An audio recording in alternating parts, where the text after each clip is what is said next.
Hi అండి, నమస్తే. నేను మీ లక్ష్మి. అందరూ ఎలా ఉన్నారు? బాగున్నారు అనుకుంటున్నా. వెల్కమ్ బ్యాక్ రాంబాబే శాస్త్రి కిచెన్.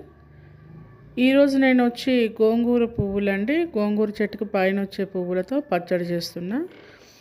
ముందుగా ఈ గోంగూర పువ్వులు తీసుకొని దాంట్లో కాయలన్నిటిని కూడా సపరేట్ చేసేయండి. ఈ గోంగూర పువ్వులన్నింటినీ కూడా నీటిలో వేసి ఒకసారి శుభ్రంగా కడిగేసి ఒక పొడి బట్ట మీద వేసి ఆరబెట్టండి. వీటిలో తడిపోయేంత వరకు కూడా కాసేపు క్లాత్ మీద వేసి ఉంచండి. తయారీలోకి వెళ్దాం. ముందుగా స్టవ్ ఆన్ చేసి ఒక ప్యాన్ పెట్టి దాంట్లో కాస్త ఆయిల్ వేయండి.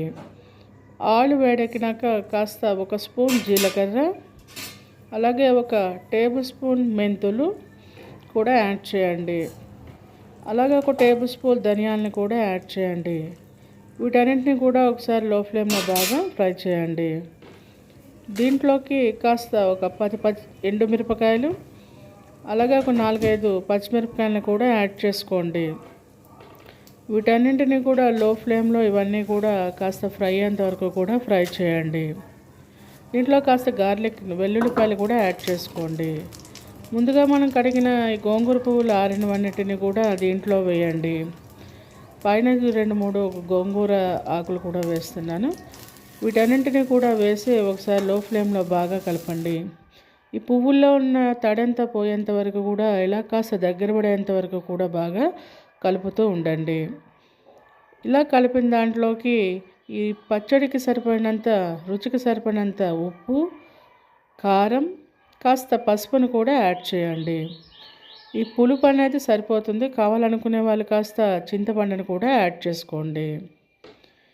ఈ పచ్చడికి పోపు కోసం ఒక చిన్న ప్యాన్ పెట్టి దాంట్లో కాస్త ఆయిల్ వేయండి.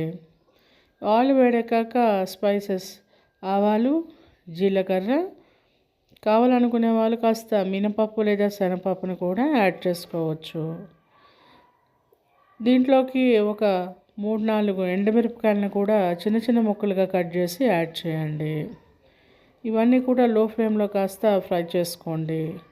ఈ పచ్చడి టేస్ట్ రావడం కోసం కాస్త ఇంగువను కూడా యాడ్ చేయండి. ఈ మిశ్రమాన్ని అంతా కూడా మిక్సీలో వేసి ఈ విధంగా పచ్చడి రుబ్బండి.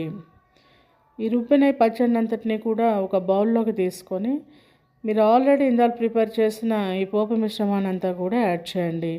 ఎంతో టేస్ట్ అయిన గోంగూర పువ్వుల పచ్చడి రెడీ.